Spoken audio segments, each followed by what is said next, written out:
Okay. Welcome, everyone. We are delighted to have you with us this evening, and it is my pleasure to introduce Tom Hodgkin and Barbara Spiegel, who probably need no introduction to many people in this area, in the northwest corner of Connecticut. Nevertheless, it's my pleasure to introduce them formally for this wonderful presentation that they have agreed to give us. Barbara and Tom originally met while working at Minnesota Outward Bound, and though they both had professional careers, they have remained avid outdoors people ever since. Last year, they were invited by friends to join a small private trip down the Colorado River through the Grand Canyon. Even though they have rafted many Western rivers, the Grand Canyon was a significant step up, both in length and technical difficulty. Fortunately, the permit holder, Eric Neese, was a widely experienced boater. With 12 previous Grand Canyon trips under his belt, and he had invited 2 excellent whitewater boaters also. The photos you will see in this program are likewise the result of good fortune. The friend who invited Tom and Barbara was Buzz Kuhns, a professional photographer from Vermont. Most of the images you see are a result of his dedication to capturing this experience on film. Thank you so much, Barbara and Tom, for bringing this wonderful program to us this evening. Thank you, Ann. Thanks, Ann. Thanks, Ann. Thanks, Kelly. I think we're going to disappear, if that's okay with you, because you don't need to see us. We'd rather have you focus on these nice pictures of, and I just need to be able to do that. Whoopsies, sorry. We're already experiencing our first technical difficulties. Let me just get to... Tom, you're doing great. I can stop your video for you. I got it. I got it. Oh, Got it. Yes. Okay, there we go. All right. I assume everybody can still hear everything? We're good? Yes, we're good to go. Good. So just real quickly, before we get into the actual pictures, talk a little tiny bit about how this came about. For a lot of people, rafting the Grand Canyon is sort of the Mount Everest of at least North American rivers. It is a big river, you'll see, and it has big rapids, and it's a committing trip. You'll see in a minute that most trips last a minimum of 9 days, and we went for 18. You can go on commercial trips, and a lot of people have. You can also go on private trips, and the private trips are limited to usually two launches a day. And there are people who wait, in the past have waited for, years and years, because this lottery system for private permits used to be apply and then wait in a long waiting line. More recently, they have moved to a year cycle in which you apply, and it's part of a lottery, and then you can lottery in if you're very lucky. Eric is a friend who is a friend of a friend, happens to be somebody who's very committed to running rivers and often waits for cancellations. And this trip was a result of him getting a canceled private permit. So you can see that it was what the size of this trip. It's 225 river miles over 18 days is what we did. There are 83 major rapids in the river, although a number of other swift moving kinds of areas. And the average depth of the canyon runs about a mile. You sort of enter at Lee's Ferry, and we'll get to that in just a second, and then the canyon gets deeper and deeper. And those of you who know anything about geology know that the canyon was formed by the uplift of the land around it and the river cutting over thousands and thousands and thousands of years, cutting into the canyon. There are over 100 side canyons, and our trip was fairly small, 8 people, 3 rafts, and lots of stuff. Just for a quick orientation, we put in here at Lee's Ferry. I hope you can see my cursor. Yep. Kelly, are we working on that? Yes, we can see it. Okay, good, thank you. So we put in at Lee's Ferry, which is right basically below the dam that forms Lake Powell, and raft down to Phantom Ranch. That's usually about a 6 or 7 day trip. And then we continued on to take out at Diamond Creek, which is essentially now the best place to take out with the drying up of Lake Mead. Phantom Ranch is a place where some people end their trip and other people start their trip, but we rafted the entire length. So here we are. It took us a strong half day to get our boats in order and to load them up. So we had these 3 18-foot yellow rafts. We had all, well, first, okay, so here's the rafts. And they had all kinds of junk stuff, sleeping bags, pads, tents, stoves, tables, fuel, so much stuff. Food, yes. Our toilet, we'll talk about that in a second. But anyway, we pumped up the rafts and then we rigged them. You can see these big metal frames, and the big metal frames sort of hold the raft together structurally, and then have all these compartments for where we put our food and our gear. So we loaded them and we learned all about them. And then you can see how the boxes fit in. An outfitter, we rented the rafts and the equipment, and the outfitter packed up 18 days of food. And we had these gigantic coolers that held ice and frozen steaks and salmon fillets and all kinds of good things. So we ate really, really well. But as Tom said, it was a private trip, not a commercial trip.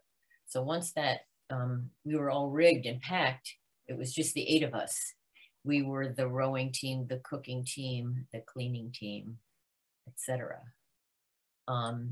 So, oops, I'm gonna go back one. So when we loaded up, and people ask about this, one of the things that we loaded were our toilets, because it's a beautiful and very dry environment. And the last thing that anybody who's going down it wants to find is what other people left behind. So there's an ethic on the river that you set up your toilet, you use it, you pack it back up, and you put it in your raft and you take it down.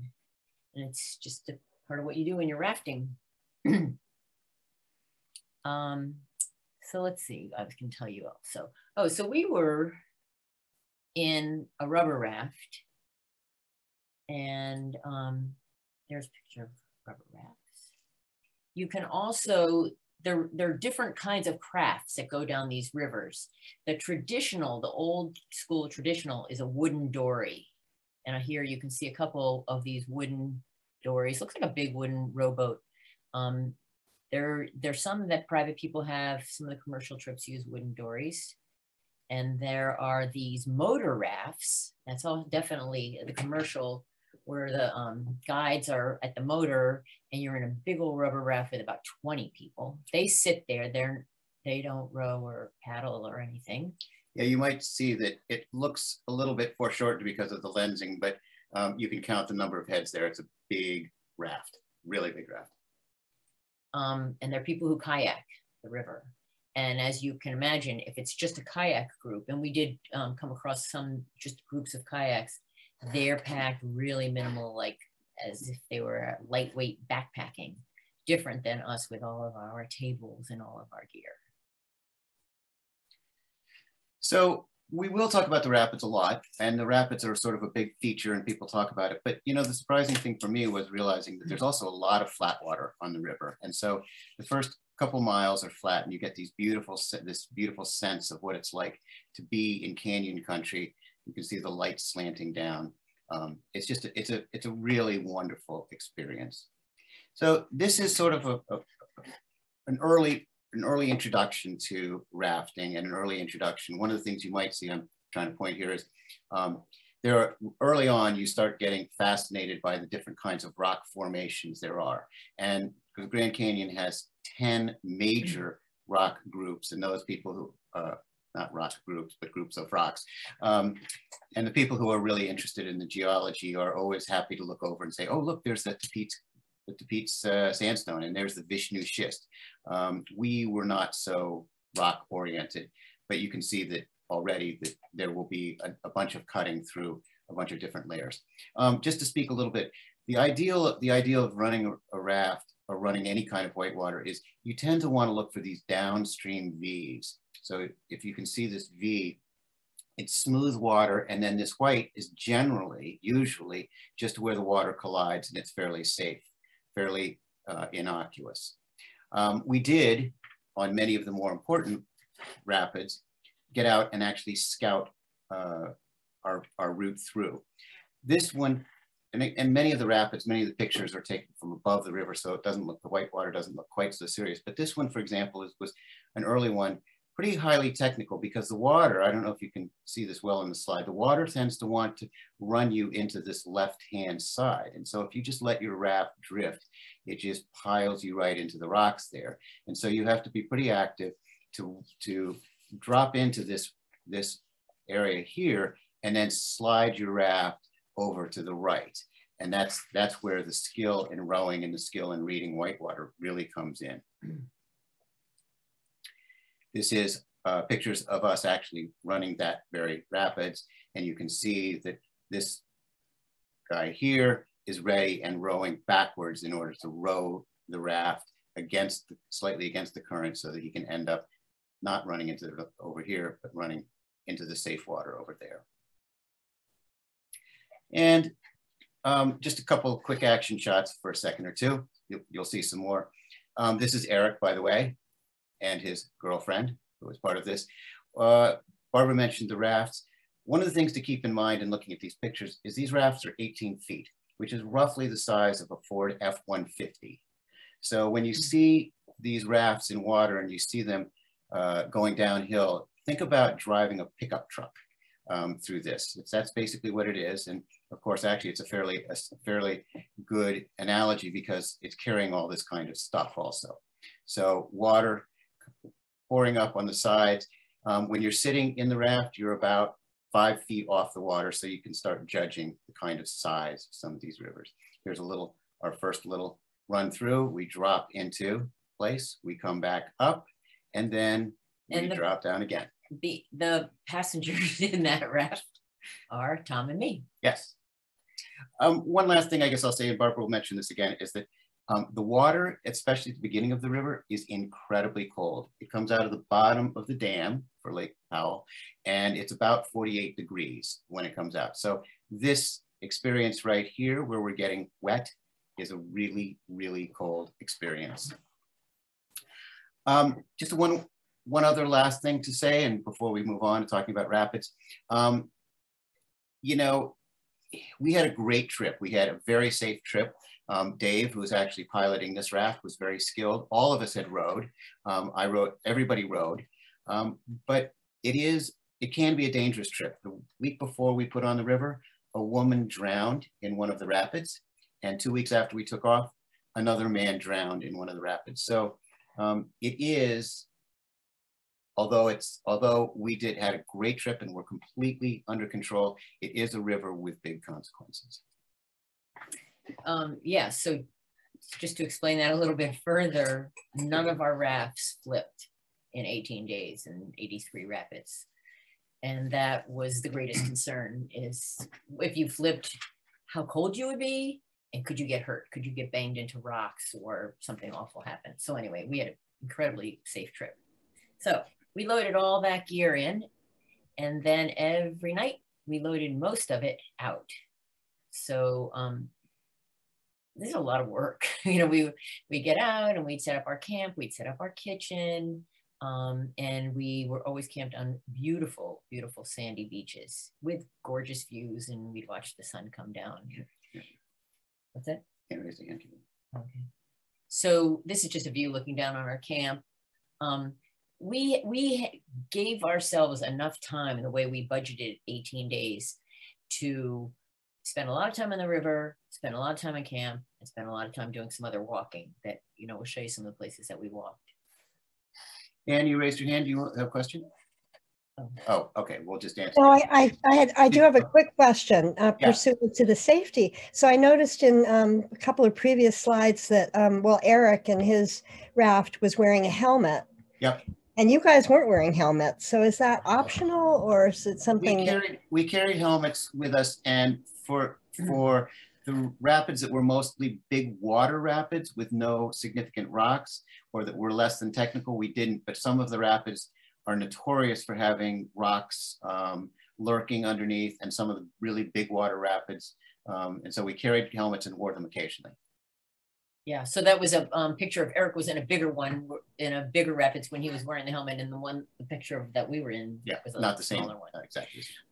So actually one interesting thing is, see that orange, we put the orange tarp under the tables. We set up the tables in our kitchen, and the orange tarp was to pick up every little crumb because of that sort of pristine camping I was talking about before. But we carried chairs and tables and stoves and propane. Barbara, this is Kelly. On that note, somebody had a question. Did you rent your equipment? Where did you get all of these accessories and equipment that you needed? Yes, we did. So Eric was a permit holder and the experienced person who really organized everything. And he worked with an outfitter who we rented all our equipment from. And that was the rafts and the oars and the life jackets. And then with that, the tables and the stoves. And some people, some of our guys brought things, wait 1 second. So they brought some of their own equipment, but yeah, we rented it all. And then the person that we rented from also provided us with all the food packed up. Okay, thank you. And somebody wants to know if you could talk about the bugs, like was it really buggy at night?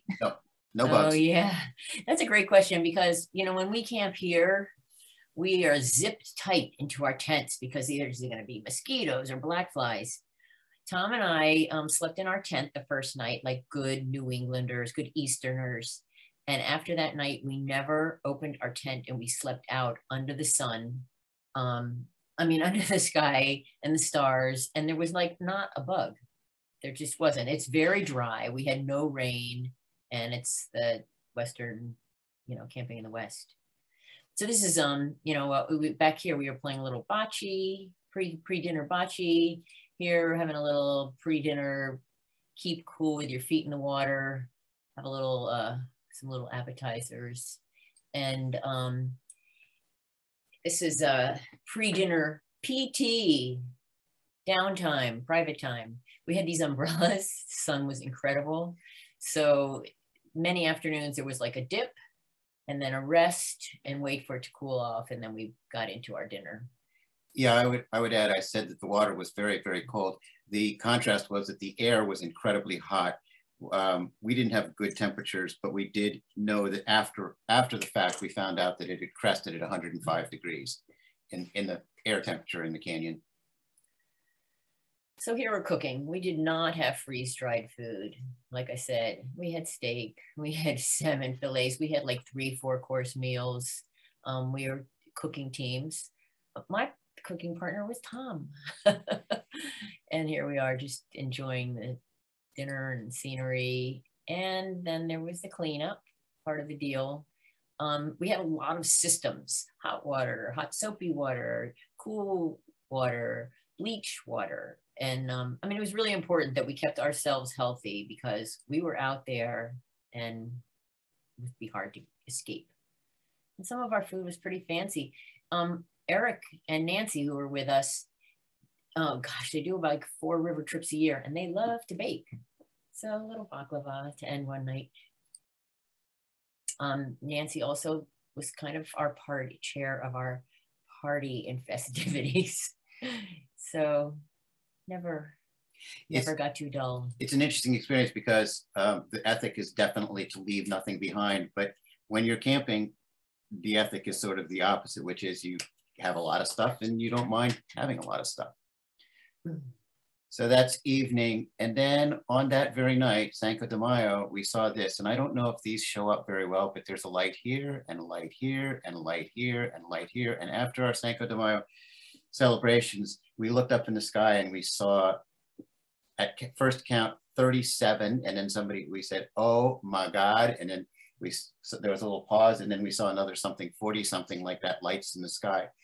And we had no idea at all what they were. And we were like, are these planes? Is this an invasion? Is this an alien, or is this an alien thing landing, etc.?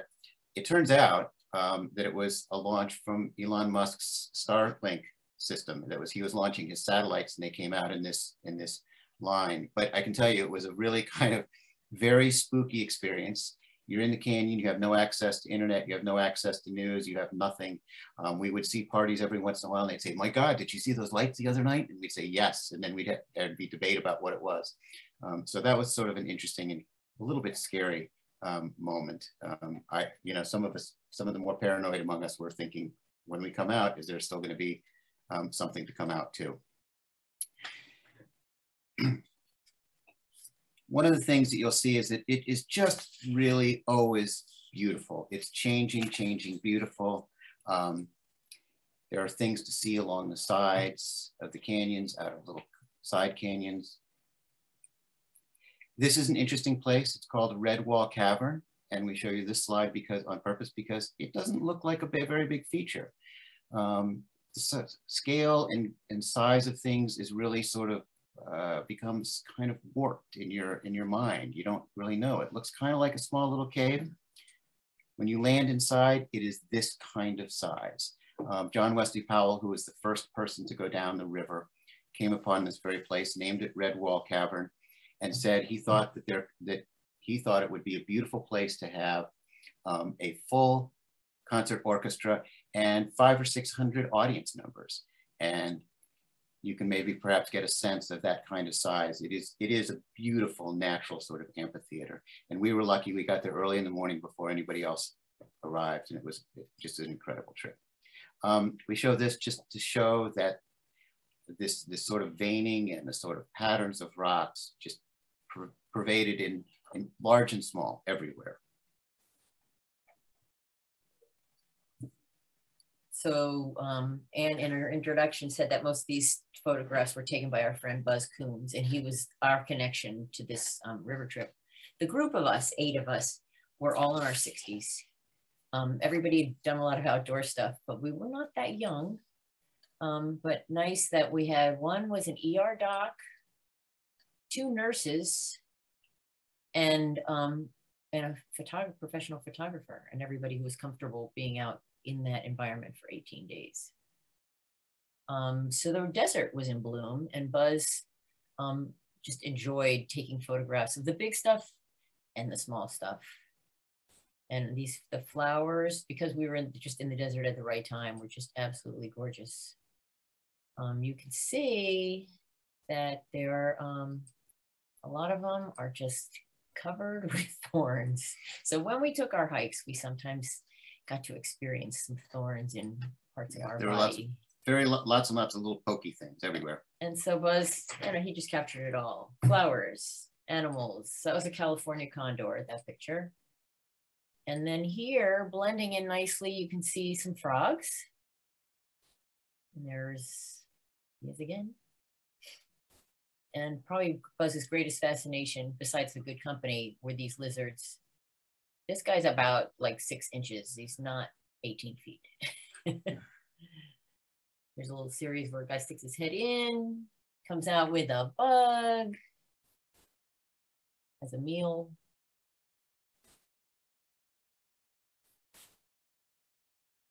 There were the, what are these guys? Bighorn sheep. Mm-hmm. Bighorn sheep. We saw groups and groups of them occasionally throughout the trip. And one thing that we were concerned about was scorpions, because you could get a scorpion bite that would be bad. We didn't see them, we didn't experience them. But this here is a rattlesnake. There's a head, it blends in really beautifully. But one day we were sitting around and we heard it, and it was kind of like a, oh. There's a funny little story. We actually heard this, and somebody walked over close to someplace, and we heard this sound, and somebody said, what is that sound? It sounds like something shaking. And we were just dumb. We were like, what is that sound? What is this? And we walked over, and suddenly we saw this snake, huge rattlesnake, bigger than this. And we were like, oh, we weren't like thinking about that. There's a little bit of a dumb moment there. So anyway. So before you continue on, someone raised their hand to ask a question. Is it all right if I allow? Sure. Okay, I'll allow them to talk. Yeah, sure. All right, so West, if you want to unmute yourself and ask your question.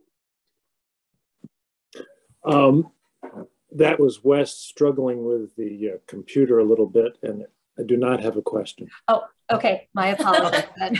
Okay, West, nice to hear from you. Yeah, but West might want to chime in because he's done this river several times. Yes, that's so.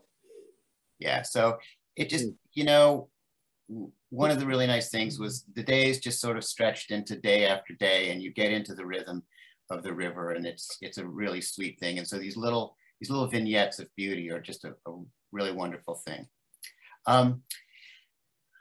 This is a place called where the Little Colorado River comes in. It's one of the major tributaries in the canyon of the Colorado. Of course, there are lots of other tributaries. And this river is well known and because of its blue color, which comes from running over deposits of calcium carbonate.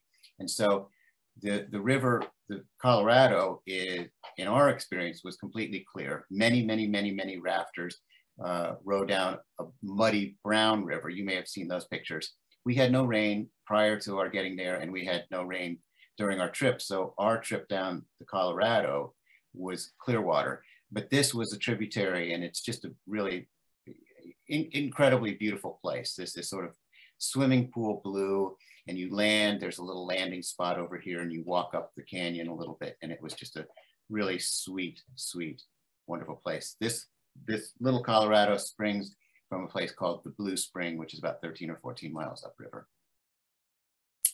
So this is some more rapids coming, sort of a feature every day.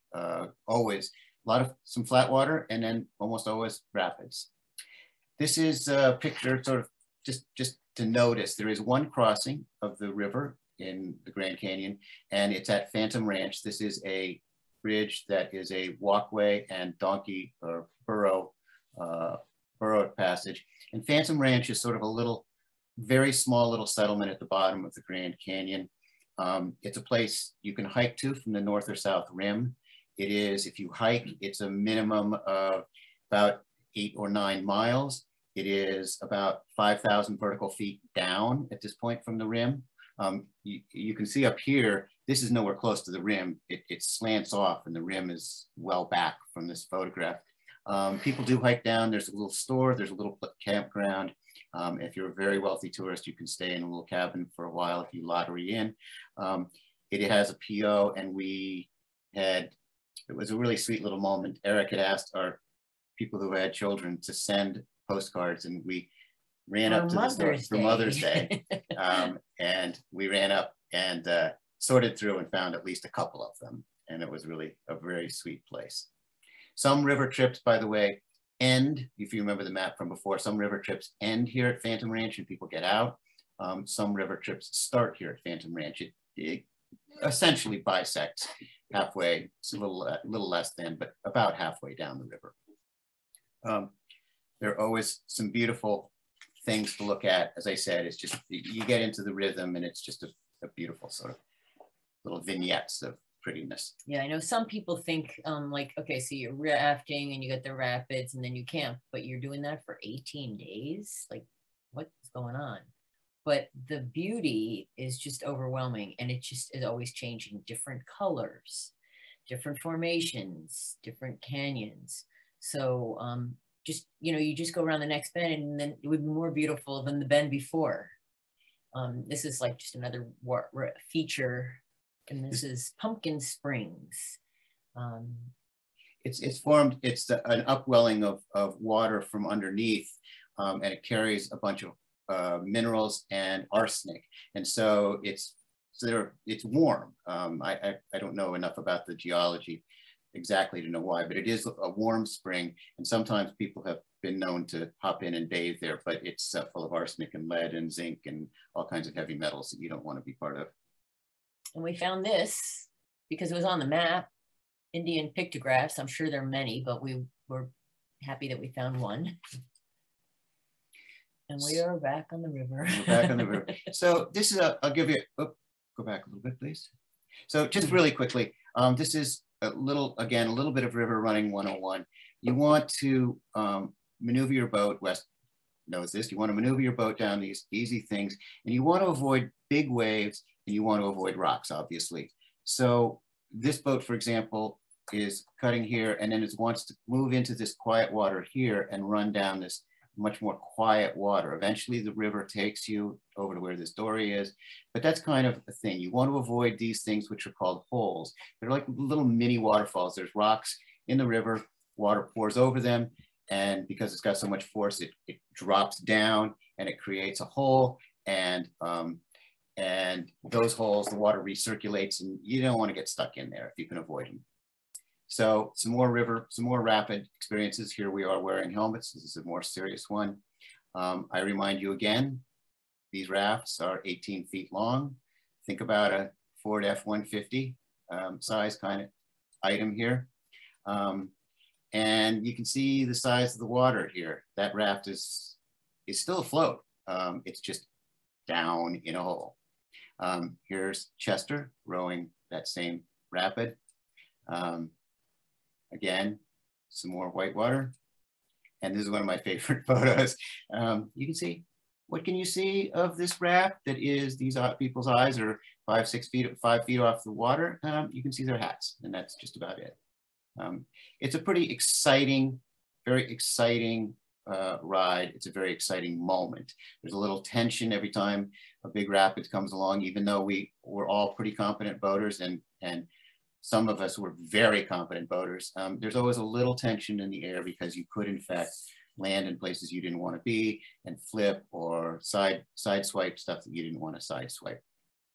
You can see them emerging out of that on a big standing wave, and people in the bow here people in the bow want to wake forward so that the weight of the raft carries you through and you don't slide back down into that hole, which is recirculating water.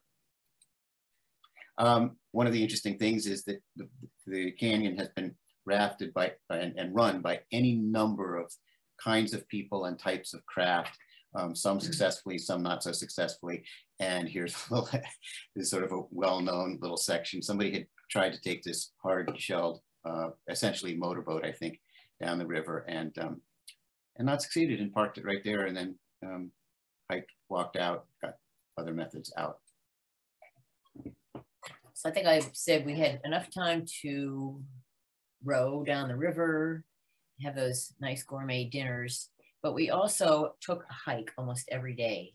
And there are side canyons. The side canyons really form the beaches and form the rapids. So this is a side canyon. It looks kind of inviting, just a nice place to walk in. There were places we climbed. There were places we swam. Here's one that we scrambled. A couple of times we pulled out a rope for just a little tricky part for a 60-something. Here's one, you can see us all spread out wading up this creek. And there was always a reward or a reason to go. So in that creek that we were wading, there's this double waterfall where this waterfall comes down. And then here, this sideways waterfall is a very cool spot. So really fun way to spend our days and break up our time, but also just a beautiful, really beautiful spots all along the river. This is a place called Elves Chasm. It was another really beautiful place. We walked one morning, and you could kind of get up behind the falls and jump. Right. So you can hike right through here and then clamber behind that thing, and that's where Carol is jumping from. So just here's us on different side canyons. Our group was very enthusiastic. Everybody went on every walk, every day. And there was always a waterfall to reward us. Here's a place that's notable. It's the Granary. And it's called the Nankweep Granary. And it was a storage place from about 1,000 years ago. These are the places in there, the people that the Anasazi stored their food and their grains for their animals. And it's high up. It's kind of an interesting place to live and to farm and to have animals and to store stuff, because from there you get this beautiful view. But it was high. It was a beautiful hike, and it gave you a great view of the canyon. Here's another one that we had a little climbing, a little swimming, a lot of variety. And again, we got up pretty high, and you can see down to the river in our little teeny weeny rafts.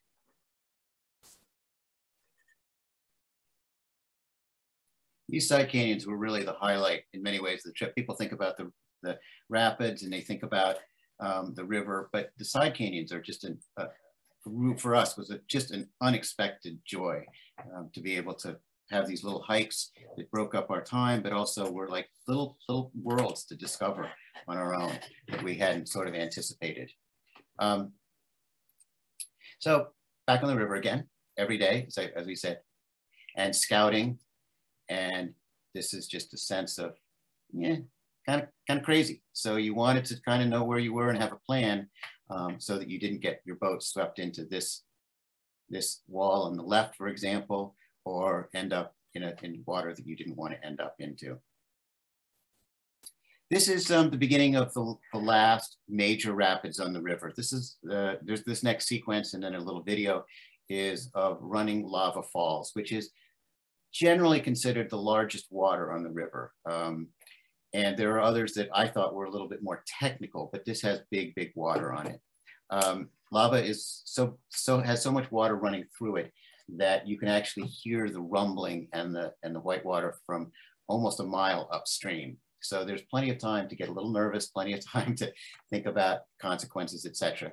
So for example, this, you can see that Eric is running his raft down this nice tongue. If he had misplaced himself and dropped into this hole here, this whole sequence of pictures would be a whole lot different. Even as it was, it's a pretty exciting ride. And it comes at you from all kinds of distance, all kinds of sides. And here he is pulling out. So that's a static vision. This is a little video that Buzz took, Barbara took, of that very same run in real time. So I just hit play, come on, play. Oh, it doesn't want to play. That's interesting. Huh. Oh, I'm so sorry. Huh. We have been playing. We thought we had a video to show you. We have been playing videos in our practices. So that is an interesting little experience here. Huh. Okay, well, try the next one. Try the next one. This is also a video. Maybe we'll have better luck with this. I was going to say before that it looks, when you see the video from above, it doesn't look that consequential. This perhaps gives at least a little better sense of what it's like to be inside. This is not lava falls, but another rapids.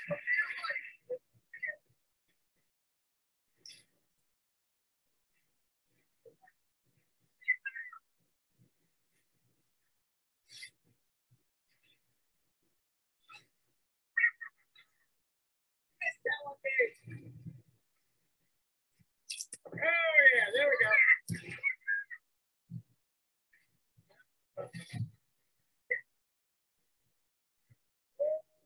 Here comes another one.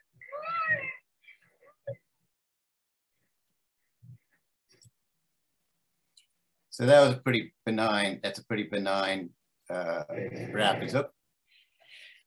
One of the traditions after lava is, because it is the last major big rapids on the river, is to celebrate. And right at the very end, we did not have a picture of this. At the very end of the lava, it's a pretty big beach. It's known as Tequila Beach. And most people who run lava without incident, as we did, manage to pull over on Tequila Beach, and sort of the notion is a little celebratory shot of courage after the fact. But this was the last night of our trip.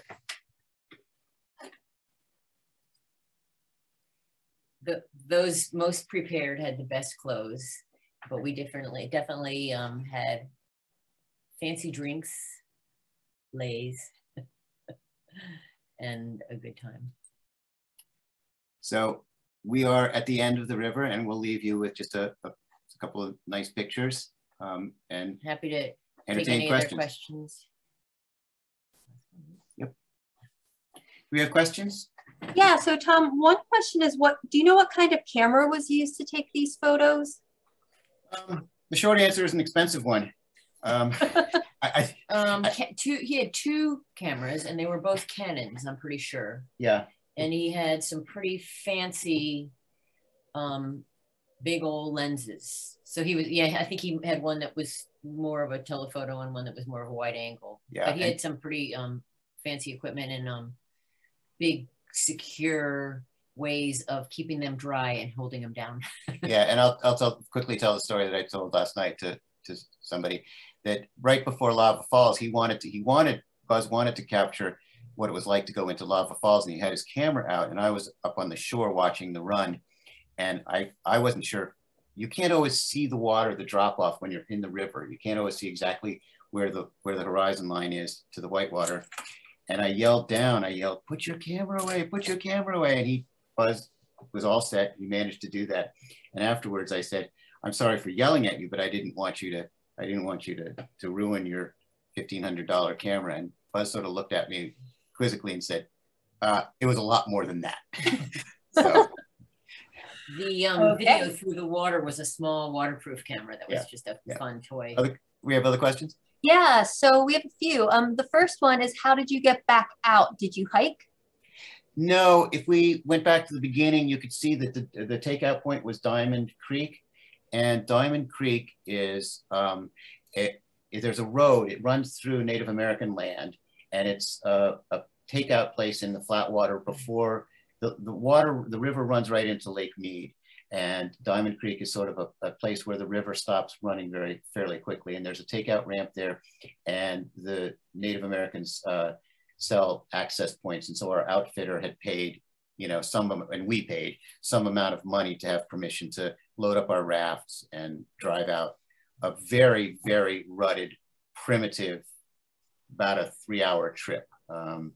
Yeah, and it was a big truck and a van, because we deflated our rafts and all the rigging and all the equipment. And so all that stuff got hauled out and we got driven out. Yeah. So the canyon walls receded. The last couple of days, the canyon walls sort of recede and it flattens out.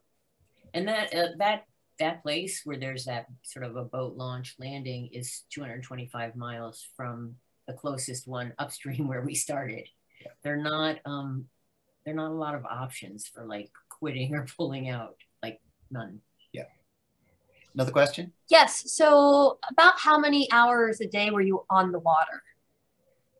That's an interesting question. Go ahead. I'll say, first of all, we were like really old and we were really efficient. So like at 9 o'clock, we had like eaten breakfast, packed up, which is, with all that gear and stuff. And we were on the river usually by 9. We were usually off by 2. Yeah, depending. A couple reasons. One is we had done enough miles. So that was about 5 hours, or that might have even included a hike. 2, it was getting really, really hot. And often there would be a headwind. The wind would come up, as it got hotter, the wind would pick up. So we would try to get off before we were rowing into a headwind. Yeah. And we'd be looking for some shade. So about 5-ish hours a day. There were some days that were longer because we were trying to get to a particular place. Yeah, we were blessed in that Eric, who had, as we said at the beginning, had run the river a bunch, knew the river really well, and he knew campsites really well, and he planned for a very leisurely trip. So there was no rush. I think if you go on a commercial trip, the longest trip might be 12 or 13 days, and we did 18. So we were, even though we were up and out early because it was cool and we wanted to avoid the katabatic winds, it was a leisurely trip. Other question? Yes. Will you do this trip again, or is it onward to other adventures? Ooh. Good question. Boy, when we were on it, I thought, yeah, I'd do it again. And then I don't know if I wouldn't refuse to do it again, but I'm more inclined to go other places, but never probably as big or as an amazing a river trip. I don't think that's in we us. were blessed. I mean, one of the things it's a little hard for me. I think we both think we would, but it's a little hard. This was an incredibly wonderful trip. It was very small, just 8 of us. The water always ran clear green. You saw that, I think, in the pictures. It was incredibly leisurely. We had no untoward issues with safety or anything. So in some ways, it was such a good trip. It would be hard to go back and spend 12 days rowing mud, which some people do, or having, more people or whatever. So I don't know. That's an interesting question. But you know what? If some people of this group got together again and got a permit and invited us, we'd go. We'd probably go. Yeah. Another question? Yeah, well, actually, let me ask a question about those permits. And I apologize if you answered this at the beginning. I was doing logistical stuff. Yeah, sure. How many people can be on the river at a time? Well, it varies a little bit. I was just doing a little research on that. It varies a little bit by the dates, but generally speaking, what they have is 2 private parties per day and 3 commercial trips, which sounds sort of like, you know, a bunch of people launching, but it's so big and so spread out, and you travel at different speeds. So private trips, I think, are capped at, I think they're capped at 18. I'm not exactly sure. Commercial trips are much bigger, but many of them that use motor rafts are just motoring right through. I mean, there are rafts that carry 20 people in a single raft, but they just motor through. And so, but maybe each day there could be maybe 75 plus people on the river in 5 different groups, and people move at different speeds. Yeah, we saw some people, but it wasn't like much. Like sometimes when we get to a rapid and we would scout, we'd see someone and they'd scout or they'd go through. A couple times we saw hikers who would hike down to the bottom of the canyon. But really, we mostly spent the time, it was the 8 of us, with not that much interaction with other people. Yeah, so the quick answer to the question you asked was, I think that the general rule of thumb is 2 privates a day and 3 commercials. Although depending on days, there may be more or fewer, depending on who got permits, etc. Yeah, thank you. That was my question, because you hear about national parks being overrun, and so I was curious if this was an artifact of the way the photos were taken, but it sounds like it is pretty well managed. It's a highly controlled river. I think maybe you missed this part. The old river system used to be, you put in for a permit and you got put on a waiting list, and you might end up 8 or 9 years out. And after a while, they realized that people were dying before they got on the river. So they went to a once-a-year lottery. And so you lottery in, and you know, I don't know the exact numbers, but I'm going to guess it's probably something like a 15 to 1 chance of getting a permit, maybe. And then how we got on the river this time was because Eric is an avid river runner, and he hangs out on his computer and he checks out cancellations. And we got this permit because somebody had taken that day and then canceled. So at pretty short notice, we had about, I guess a whole month. I don't know, I guess it was almost a month and a half maybe, but it was pretty short notice from we're sitting here in Norfolk to we're on the river. Yeah. So, you know, a lot of people do go down the Grand Canyon, and most go with a commercial outfitter. So that would be, you have skilled people on the oars or on the motor, and then those people would set up your tents and cook your dinner, and it's a more luxurious kind of a trip. And if you have the money and you plan, you can get on. Yeah. The private trips are harder, just harder to get a permit. Yep. Okay, so sorry, Anne.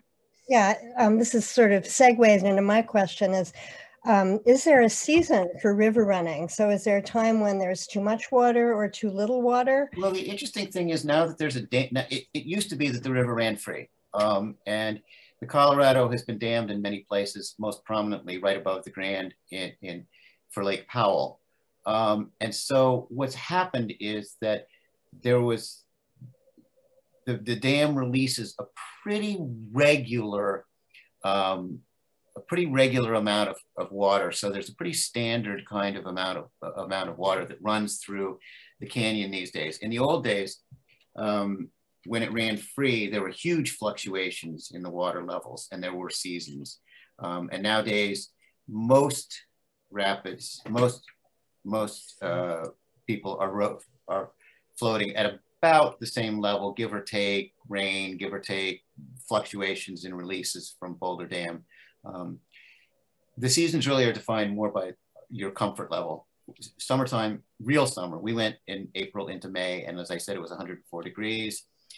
Summer is just baking hot. And some people go in the wintertime.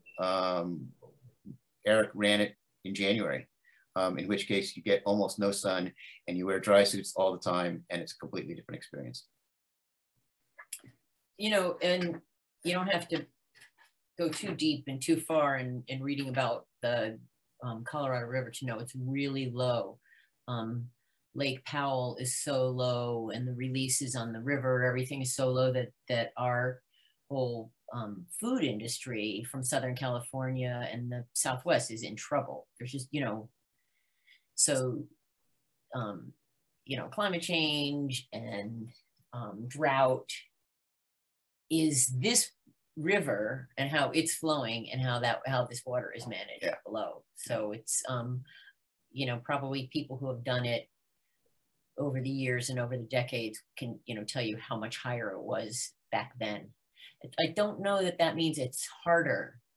Like super, super high would be like super, super scary because it would be moving so fast. But sometimes a little bit lower makes the rapids more technical. It's, I think it's got its challenges at most levels. Yeah. All right, we have one more. Yeah, one more question from the audience. Did you go to sleep soon after sunset and wake up at sunrise? How did you sleep? Yeah, we tended to do that. We were asleep early and we were up early. You saw it. I hope you remember, some of you saw the pictures of the Cinco de Mayo celebration. But yeah, we usually, we had a little game. I don't know if you could, So in the evenings, often we would, you're way down in the canyon, and in the evenings at dinner time, we'd often have a little game and bet, you know, where is the last bit of sun going to be? Is it going to be on this peak? Is it going to be on this little section? Is it going to be on that little section? We'd watch the sunset. It would start getting dark. We'd pack up our stuff, lay out our sleeping bags, and generally, you know, it was dark to light. You know, slept, probably were asleep at 8:30 and up at, you know, 6. Some of us were up about 5. Most of us were up about 5 a.m. when it started to get light. Yeah. And some a little later. Yeah. Any other questions? That looks like it's it for the questions. Well, I hope we offered at least a worthwhile trip. I hope it was entertaining for people. So. Well, yeah, it was just fantastic. I'm blown away by the incredible photography. And yeah, we have to throw out one more appreciation of Buzz Kuhns.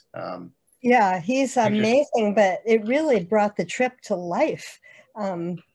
So much so that I'm thrilled to have experienced it even remotely as we have tonight. But thank you so much. Yeah, thank you, Anne and Kelly and everybody who joined us. Yeah, thanks. Yeah, thank you. We'll have this on our YouTube channel in a few days, and we'll be sending it also to all participants, and you can share the link with anyone that you'd like to share it with. So thank you. Thank you. Thank you so much. Thanks. Have a good night, everyone. Bye, everybody.